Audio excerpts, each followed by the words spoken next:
Matter is made up of extremely small particles held together by attractive forces. It is divided into two broad categories, pure and impure form of matter. Pure form of matter is called a pure substance. The impure form of matter is called mixture or impure substance. A pure substance means matter which is made up of one kind of particles, having same chemical characteristics. Copper metal consists of one type of small particles, having the same chemical characteristics. Therefore, copper metal is an example of a pure substance. Similarly, water from any source consists of the same type of small particles having same characteristics. So, water is also an example of pure substance.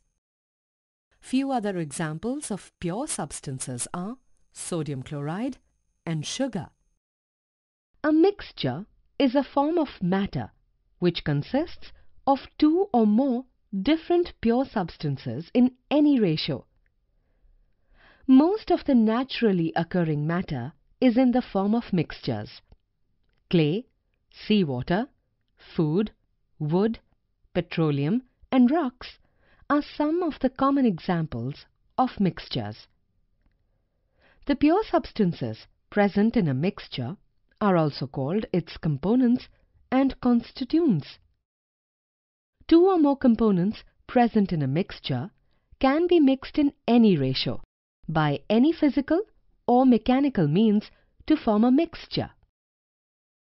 Also, the individual components, that is, the pure substances present in a mixture, can be separated by physical or mechanical process.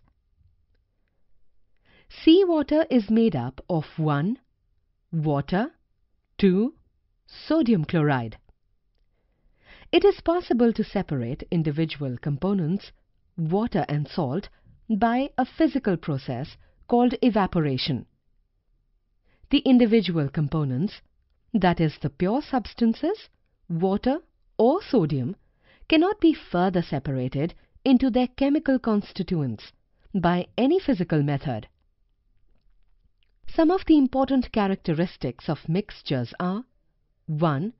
The physical and chemical properties of each component in a mixture are retained. 2.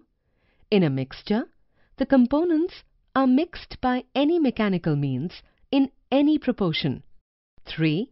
The components of a mixture can be separated by simple physical methods like filtration, distillation, evaporation, etc.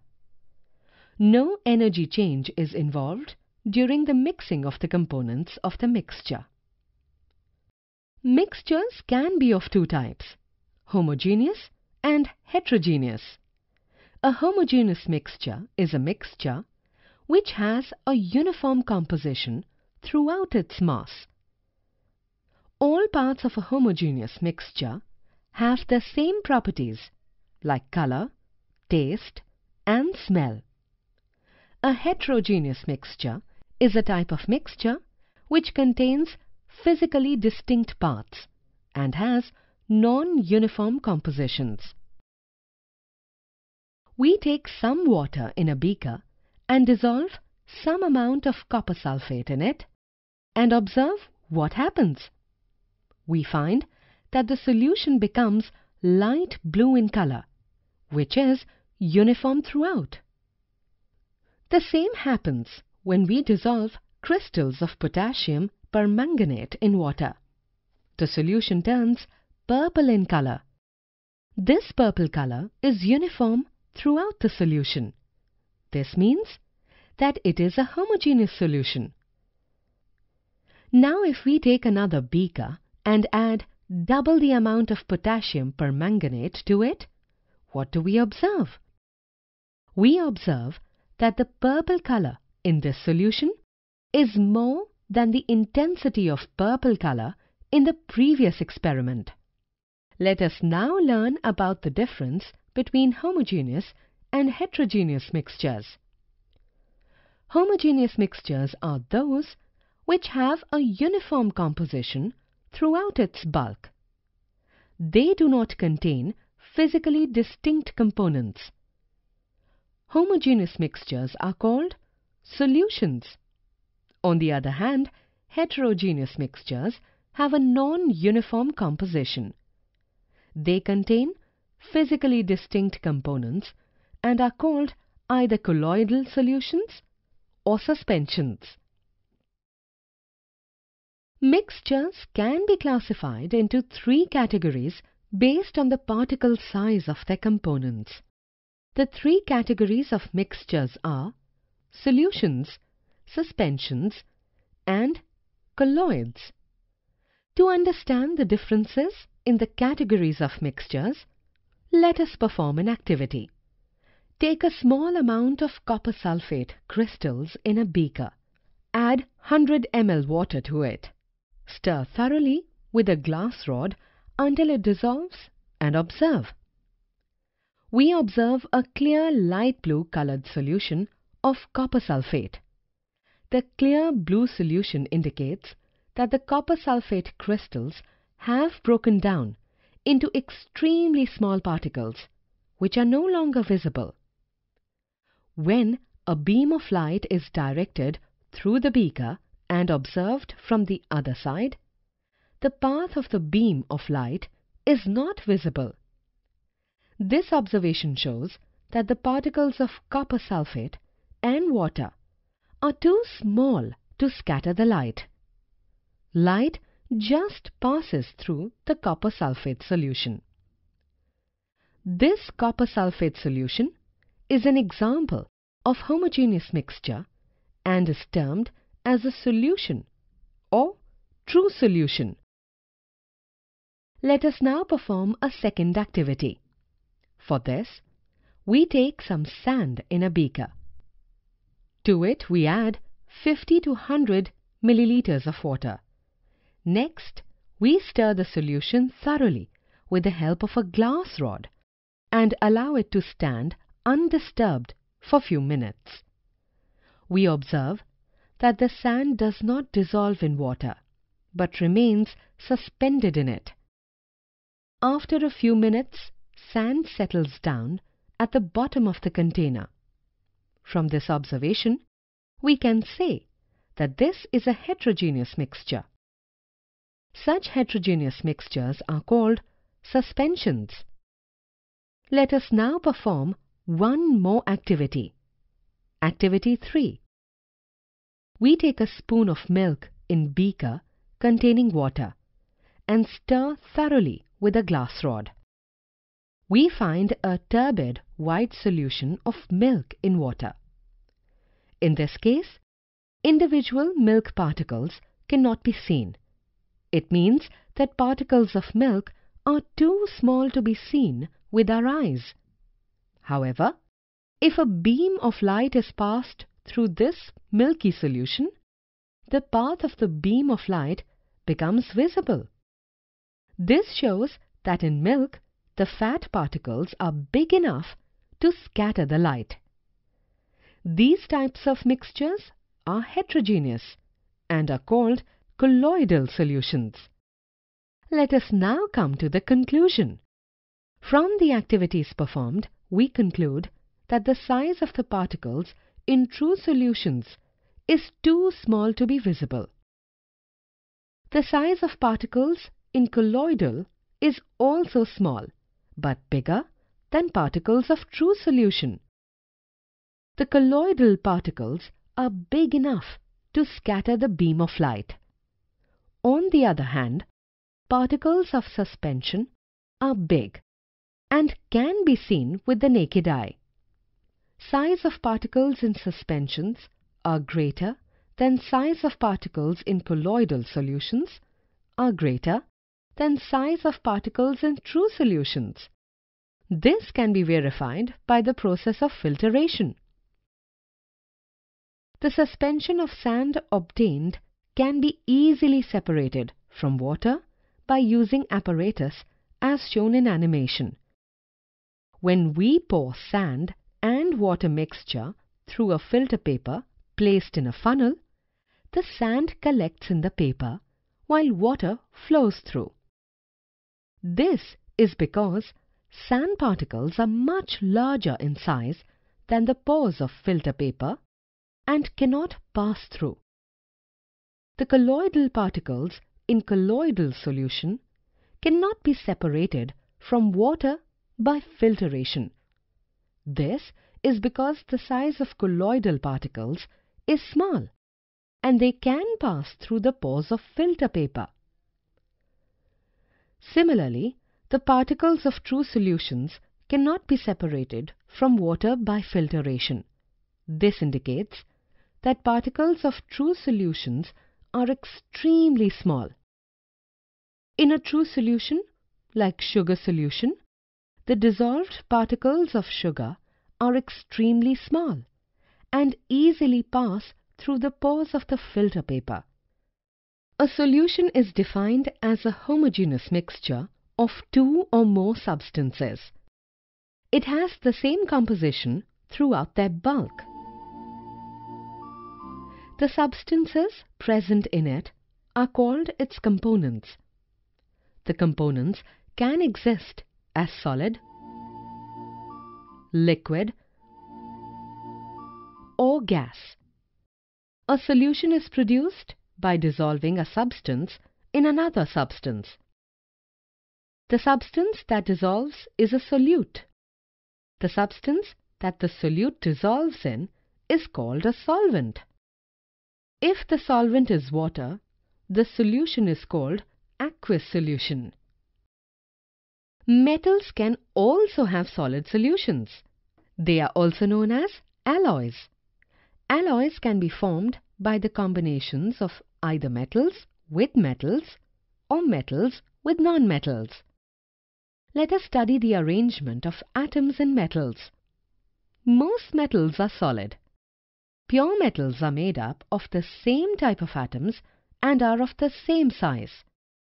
The arrangement of the atoms in metals gives the metals their ductile and malleable properties. The orderly arrangement of atoms in metals enables the layers of atoms to slide on one another when force is applied. Thus, metals are ductile or can be stretched. Most pure metals are weak and soft. The aim of making alloys is to improve their properties by making them stronger, harder, resistant to corrosion, having a better finish and luster. An alloy is a combination of metal with another so as to improve the properties of the base metal. Alloys are made of different types. An alloy can be formed by combining a metal with other metal. Magnesium is formed by 75% to 85% aluminium and 15% to 25% magnesium. Metals combine with non-metals to form alloys. Let us take the example of pure gold, that is 24-karat gold, which is soft and weak. Now to make ornaments out of it, its strength and hardness can be increased by making an alloy of 22-karat. We can also have an example of a solution of a gas in liquid. Soda water is solution of carbon dioxide in water. It has uniform composition throughout, as carbon dioxide is uniformly distributed in water. Let us discuss examples of various types of solutions. Kinds of solutions. Gaseous solutions. Gas in gas. Air, nitrogen, oxygen, carbon dioxide, etc. is a solution of several gases. Liquid in gas, damp air, moisture in air. Liquid solutions, gas in liquid, carbon dioxide in water. Liquid in liquid, vinegar in water. solid in liquid, salts dissolved in water, sugar in water. Solid solutions: gas in solid, hydrogen gas trapped in palladium metal. Liquid in solid, benzene in rubber. Solid in solid, copper in zinc. Brass is made of 70% copper and 30% zinc. Properties of a solution. Solutions are homogeneous mixtures. The particles are extremely small and cannot be seen with naked eye. The particle size of solutions are smaller than 1 nm or 10 to the power minus 9 meters. Particles in solution are unable to scatter light passing through it. The path of beam is not visible when a beam of light is passed through the solution. Particles are evenly distributed through the solvent. This is because composition is uniform.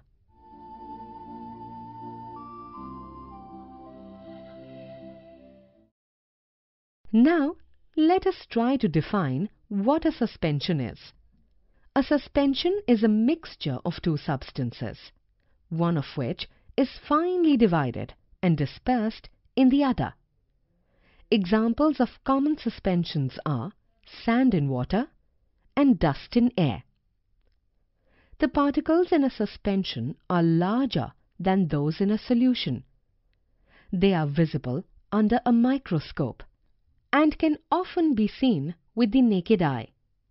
Particles in a suspension will settle down if the suspension is allowed to remain undisturbed. Many particles of a suspension can be separated through filtration. We will now try to understand the difference between a solution and a suspension. We take water in two beakers labeled as A and B. We add a spatula of copper sulfate crystals into the beaker A and a spatula of chalk powder into the beaker B. We then stir the contents of the beaker well and observe the appearance of the mixtures. When we dissolve a solute in a solution, its particles are separated from each other and dispersed evenly throughout the solvent to such an extent that the solute is no longer visible to us. Such solutions are always homogeneous or uniform in color and appearance. The mixture in the beaker A is a solution, whereas the mixture in the beaker B is a suspension. When we filter the copper sulfate solution, we find that no residue is left on the filter paper.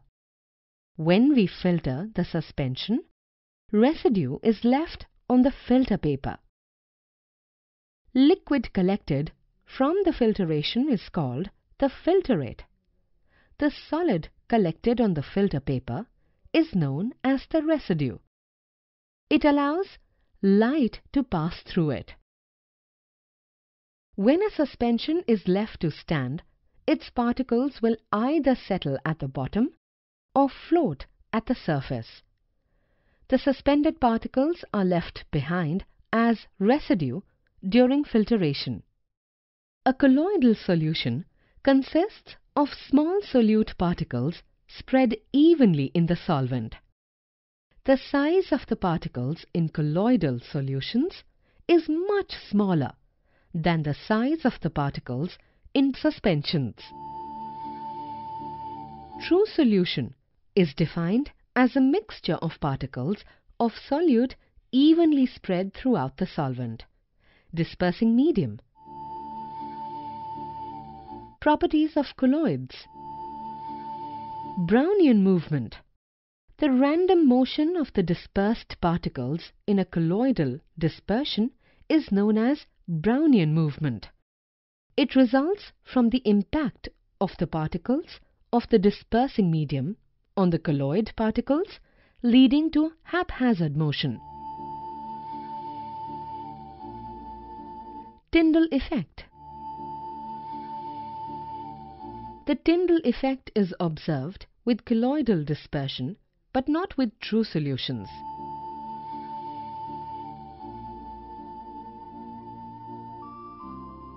A beam of light passing through a colloidal dispersion kept in a beaker in a dark room will be visible at right angles to the path of light. This effect is called Tyndall effect, and it is due to scattering of the beam of light by the colloidal particles. Colloidal particles carry charge. The movement of colloidal particles under the influence of external electric field is called electrophoresis. Type of colloid: solid solution, colored glass, gemstone, aerosol, paints, muddy water, ink, detergent, rubber, aerosol, smoke, dust, gel, cheese, butter, jellies, emulsion, milk, hair cream, cosmetic lotion. Aerosol: fog, mist, cloud, insecticide spray. Solid foam: pumice stone, foam rubber. Foam: froth, whipped cream, soap lather.